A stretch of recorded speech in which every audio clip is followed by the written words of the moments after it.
मेरा नाम है विमल कुमार और आप देख रहे हैं विमल विथ न्यूज। अभी मैं हूँ झारखंड के गोड्डा जिला अंतर्गत गोड्डा के हटिया में जहाँ पर सामने मैं दिखा रहा हूँ गणेश बीज भंडार है। एक जाना माना बीज भंडार है और इसके प्रोपराइटर हैं श्री गणेश मंडल जी। चलाते आया हूँ गणेश बीज भंडार में और हमारे भाई साहब हैं, बड़े भाई साहब हैं श्री गणेश मंडल जी। इनका मैं अपने चैनल में स्वागत करता हूं और विशेष करके अभी के समय में जबकि मौसम रंग बदल रहा है, तुरंत मौसम रंग बदल रही है और मैं बात करना चाह रहा हूं कि कृषि से संबंधित। भाई साहब आपका मेरे चैनल में स्वागत है। ये बताइए कि इस बार धान का उपज कैसा हुआ? धान में बीमारी लग गया हाँ। जिसके कारण किसान को नुकसान हुआ, जो अच्छा नहीं है। किसान का समय बढ़िया नहीं है। जो मुख्य फसल धाने है वही खराब हो गया। अब उसमें किसान कितना सही रहेगा? धान में बीमारियों लगा और पानियों गिर गया, पानी भी और गिर धान गया, खेतवा में सड़ भी गया। तो ये सब तरफ से ईश्वर मार रहा है। और गेहूं का फसल का क्या हिसाब रहा है? गेहूँ वही पैसा के अभाव में हम लोग का दुकान का कम बिका है। टैक्स में जो आया वो बिका है, सरकार जो दिया वो भी बिका है, लगाया है, और घर का भी कुछ लगा है। हम देख रहे थे गेहूं के खेत में गेहूं निकला तो अच्छा है टैक्स वाला, लेकिन वो दम खम नहीं नजर आ रहा है। इसका क्या कारण है? पटवन गेहूं में रौनक नहीं है। धूप आएगा, पटवन पड़ेगा, उसमें खाद पड़ेगा, जैविक खाद पड़ेगा, डीएपी यूरिया जो लगता है रासायनिक खाद वो भी पड़ेगा, उसके बाद आएगा। और ये बताइए कि अब तो मौसम ऐसा कर रहा है कि कुहासा पूरा ठंडा, और आलू पर इसका क्या प्रभाव पड़ेगा? पर आलू पर कुहासा गिरता और इस तरह का ठंडी अगर एक सप्ताह रहेगा तो आलू को भी समेट लेगा वो। तब आलू को बचाने के लिए क्या करना चाहिए? उसके लिए स्प्रे है, उसमें भी बचेगा तब ना। मौसम ज्यादा खराब हो जाएगा, दवाई भी काम नहीं करता है ना। मौसम दवाई भी काम अधिक खराब हो जाने के बाद दवाई काम नहीं करता। तब क्या करेगा किसान को? क्या करना चाहिए? उनको पहले लगने से पहले, यानी कोई भी दवा का जो है ना बीमारी लगने से पहले स्प्रे होता है ना, तो उस पर काम होता है। अगर बीमारी अधिक आपका फैल गया और उसमें दवाई छिटिएगा तो दवाई का असर नहीं पड़ेगा। और फिर अगला जो अब प्याज भी लगने वाला है, आलू कोड़ाएगा। और ये बताइए कि आलू का जो फसल मार खाया है इसका बाजार पर क्या प्रभाव पड़ेगा? बाजार पर कोई प्रभाव नहीं है, कहीं कहीं अच्छा भी हुआ है। उसके चलते अभी 20 रुपये किलो है, तो किसान को 20 रुपये का मूल्य में बहुत ज़्यादा कमाई नहीं है, बेनिफिट नहीं है। और ये बताइए कि दलहन तेलहन पर क्या उसका प्रभाव है? अभी दलहन का क्या अंदाज मिलेगा? अभी तो दलहन बुआई हो रहा है, कहीं बुआई हो गया है। मान लीजिए बहुत सारे फसल जैसे कि सरसों वगैरह में जो फूल आ रहा है, इस पर क्या प्रभाव पड़ेगा? ठंडी में तो प्रभाव पड़ेगा, उसमें आपका चाहिए स्प्रे, लेकिन लोग यहाँ करते नहीं है। सब चीज में स्प्रे चाहिए, लेकिन यहाँ के लोग उतना नहीं जानते हैं। 5 कट्ठा है, चलो जो होगा खाने भर हो जाएगा, इसके लिए अधिक उपज के तरफ ध्यान नहीं देता है। अच्छा ये बोलिए कि आप कितने दिनों से दुकानदारी करते हैं? हमारा छोटा शुरुआत है जो 1971 से, अब जोड़िए कितना दिन हुआ, लगभग 51-52 साल तो हुआ। इस बिजनेस को करके आप कैसा महसूस कर रहे हैं? कि जो जिस तरह पहले हम लोग काम करते थे और प्रचार प्रसार किए हैं, उसका बेनिफिट अभी तक तो है मजदूरी के रूप में मिल रहा है। मजदूरी के रूप में? हाँ। आपको किस टाइप की कंपनी आज तक गेहूं में अच्छी लगी है? गेहूं जो अच्छी कंपनी है, जो सबसे पहले अभी यहाँ के मट्टी में कुछ दिन तक तो अंकुर केदार चला, माहिको चला, उसके बाद अभी श्री राम है, अजीत है। ये सब एक ही क्वालिटी का है। थोड़ा सा 19-20 मेहनत के अनुसार उपज में चढ़ाव उतार होता है, मिट्टी के अनुसार, मेहनत के अनुसार, समय के अनुसार। ये बोलिए कि पानी का लेवल लगातार नीचे जा रहा है, नदी का भी अस्तित्व समाप्त हो रहा है, तब फिर इन फसलों का क्या होगा? उसके लिए तो गवर्नमेंट सोचेगी कैसे कैसे किस आदमी क्या खाएगा, क्या उपजेगा, कौन सा बिना पानी का फसल उपजेगा। साइंटिस्ट उसका सोचेगा, हम लोग क्या सोचेंगे? हम लोग के सोचने से क्या होगा? अच्छा ये बोलिए कि अभी प्याज लगाने का भी मौसम आ गया? प्याज तो अभी लग रहा है, लेकिन इतना ठंडी है ना कि अभी लगने का तो मेन सीजन है अभी से लेके 26 जनवरी तक। इसके बाद जो लगता है वो पीछे हो जाता है। तो ये इतना ठंडा में प्याज का क्या प्रभाव होगा? कोई प्रभाव नहीं, वो लग जाएगा। ठंडा का वो फसलें है अभी लगाने के लिए, ठंडा का मौसम उसके लिए कोई अति नहीं, पर्याप्त मौसम है। तो इस मौसम का जो साइड इफेक्ट किस किस फसल पर पड़ेगा? ज्यादा पड़ेगा आलू पर, आलू पर, बूढ़े आदमी पर पड़ेगा, फिर बूढ़े आदमी पर, जो अधिक बूढ़ा है उस पर पड़ेगा, ये जो बोलिए, मवेशी बूढ़ा है उस पर पड़ेगा। ये बोलिए कि आलू के बचाव करने के लिए क्या करना चाहिए? वो उसमें मेटालेक्सिल है स्प्रे करने के लिए, जिनमें मैनकोजेब और मेटालेक्सिल टेक्निकल होता है, रेडोमिल नाम करके आता है। वो सब क्या करता है? वो गर्मी एक प्रकार का फसल को मौसम में लड़ने के लिए उसका क्षमता है कि उसमें बीमारी से दूर रहे। आलू साफ हो, उसमें दाग न लगे, इसके लिए क्या करना चाहिए? उसके लिए आपका बोरॉन है, बायो पावर है, मैग्नीशियम है, ये सब उसमें देना है। अच्छा बोलिए, खाद के साथ मिला के। ये सब जो हम देते हैं और लोग कंपोस्ट कम देते हैं, तो इसका बुरा प्रभाव क्या पड़ रहा है?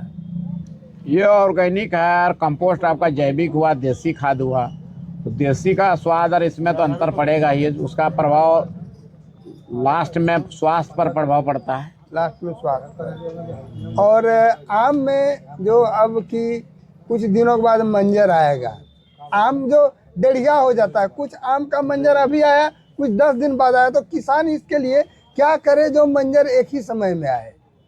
उसके लिए शुरू से दवाई का 1 महीना पर, अभी एक ठंडी है ना, इसका ठंडी खत्म होने के बाद स्प्रे शुरू कर देगा ना, तो आएगा। आम का ऐसा फसल है कि कोई साल आता है, कोई साल रुक जाता है।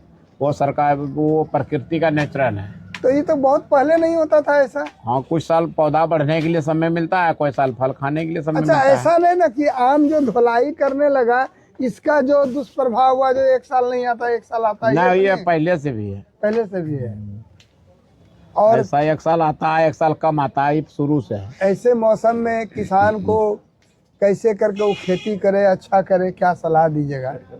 किसान कोई भी तरह से खेती करेगा तो उसका बेनिफिट सरकार के तरफ से नहीं मिलता है, तो किसान क्या करेगा? उसको तो कोई चीज़ का रेट ही नहीं मिल रहा है। कोई रेट नहीं मिल रहा है। और जिस साल रेट रहता है तो फसल मर गया है। अभी जैसे टमाटर में फायदा है, 50 रुपया 40 रुपया रेट है, फसलें नहीं है। बैगन में भी फायदा था, बैगन में भी फायदा है, तो फसलें नहीं है। वो फसल जो है ना गड़बड़ा गया, फसल खराब हो गया, फसल उस तरह अच्छा नहीं है। जो 100 किसान लगाया है तो 20 को किसान लाया है, 80 को किसान का खराब हो गया। चलिए, धन्यवाद। लोग पकड़िया से आए, क्या लेने आए हैं? परोल का बीज, करेली का बीज। परोल का बीज और करेली का। परोल लगाए में खूब बढ़िया लगे छो। सब चीज का लगबे न करता। की खाद दे छो एकरा में? कितने परोल लगाए छो? 1.5 कट्ठा। परोल खाए में बेचबो करे छो? हाँ, तो करते बेचे तो लगबे न करते, खराब का तक। बड़ा मुस्कुरा रहे छो गणेश बीज भंडार में, की बात छो? अरे गणेश भैया करो दुकानों में लेकर की खबर विशेष? अरे सबसे पुराना दुकानदार जारो आवे जाए छे, जहाँ पर जाए है। क्या नाम हुआ आपका? चलिए, धन्यवाद। हूँ और हमसे जुड़ रहे हैं, क्या नाम है आपका? मेरा नाम राजकुमार हुआ और आप पंजवारा से लाने वाला है। और यहाँ पर क्या लेने आए हैं? मैं मकई का दाना लेने आया हूँ। मकई का दाना। तो यहाँ पंजवारा से गुड्डा आते हैं मकई का दाना लेने, इसका क्या कारण है? कारण कुछ खास है क्या? ये हमारे पूर्वज जो बोले एक पीढ़ी से ये गणेश बीज भंडार को पहले से जान रहे हैं। यहाँ का क्वालिटी बेस्ड प्रोडक्ट, कहीं का बीज में गारंटेड बीज बेचते हैं और कहीं तरह का कोई शिकायत नहीं आ सकता, इसलिए वहाँ से हम लोग आते हैं यहाँ से लेने के लिए। और कितना लगाइएगा मकई? हमें 1.5 बीघा लगाएंगे। 1.5 बीघा। जी। कौन मकई ले रहे हैं? मकई ले रहे हैं S3355। S3355। चलिए, धन्यवाद। और आप लोग कहाँ से आए चाचा? कहाँ से आए हैं? लोग कोई तुर्की से है, कोई बेड़ा से है। और क्या, कौन चीज़ का बीज लेने आए हैं? दवाई देने आए हैं प्याज। और प्याज में दीजिएगा? प्याज लगा दिए? कौन प्याज लगाए हैं? जिराट। कहाँ का जिराट लगाए हैं? यहीं से लिए। कौन जिराट है ये? गोड्डा वाला या जिराट वाला? यहीं से दिया है, कृषि कल्याण कंपनी का लगा है। और कृषि कल्याण कंपनी का। और ये जिराट लगाने का क्या कारण है? साल भर रह जाता है, साल भर सड़ता नहीं है। अभी भी धरा हुआ गजूर हो गया लेकिन साला नहीं। कितना लगाए हैं? तो गणेश बीज भंडार में लेने का क्या कारण है? सब दिन नहीं लेते हैं। सब दिन नहीं लेते हैं। दामों में यहाँ अच्छा लेते हैं ना लोग? अच्छा लेता है और सब ठीक देता है। घरैया आदमी है। चलिए धन्यवाद। कि मेहनत करने वालों का कभी हार नहीं होती है। और ये दिखा रहा हूँ मैं, शंकर ठाकुर हैं जो कि पुनसिया के रहने वाले हैं और हटिया में ये ले जाके बीज बेचते हैं। अब कान से कम सुनाई भी पड़ता है। कान से एकदम में नहीं सुनाई पड़ता है। हाँ। लेकिन ये सबसे ज्यादा बेचते हैं। और इस संबंध में हमारे गणेश भैया क्या बोलेंगे? हाँ। क्या कारण है सबसे ज्यादा बेचने? ये सब दिन हमारे यहाँ से बीज लेता है, कहीं दूसरे जगह नहीं लेगा। और हमारे नाम से वो दुकान में है, जा करके कॉलेज में भटंदा में ले जाके बेच लेते हैं कि देखो हम वहाँ से बीज लाए हैं, वही चीज़ मिलेगा जो वहाँ जाके मिलेगा। इसीलिए इसका कारण है कि उसका बिकता है। और ये कान के पास जो आदमी बोलेगा वो सुनेगा और उसको वही बीज मिलेगा जो उसको चाहिए। और मैंने नाम ब्रांडेड है, ब्रांडेड है, वही नाम से उसका बिकता है। धन्यवाद। दूसरे से बेचता है ज्यादा और दुकानदार से 2 गुना जरूर बेचता है। तो इस तरह से आप क्या संदेश देना चाहेंगे कि लोगों को अपने बिजनेस में क्या करना चाहिए? ईमानदारी से बिजनेस करे, ईमानदारी। किसानों के साथ में धोखाबाजी ना करे, उनका बिजनेस चलेगा, चाहे जो भी बिजनेस हो, ईमानदारी से करना चाहिए। हमारा ये प्रिंसिपल है। एक बहुत पहले कहावत था कि भेड़ा से जो प्याज का बिहन लिया जाता है ना, लोग कहता था इसमें गर्म पानी डाल देता था। ये सब गलत बात है ना, ये गलत बात है। बासी बीज जो होता था ना, हाँ। जो आज का उखड़ा कल रोकता था, हाँ। और जो बीमारी लगा हुआ बीज लगता था वो गाछ नहीं लगता था, अपने आप ने स्वतः उड़ जाता था। हमने कहाँ दिखाई नहीं पड़ता था, कहाँ गया, एगो यहाँ एगो वहाँ ऐसे दिखाई पड़ता। तो कहता था गर्म पानी वाला बात बिल्कुल झूठा है, क्योंकि हम तो बच्चे से इसको देख रहे हैं, ये बिजनेस कर रहे हैं। अच्छा, पिछले साल मैं प्याज लगाया था और बोला कि प्याज में कुछ बीमारी था, लेकिन कुछ तो हुआ नहीं उससे।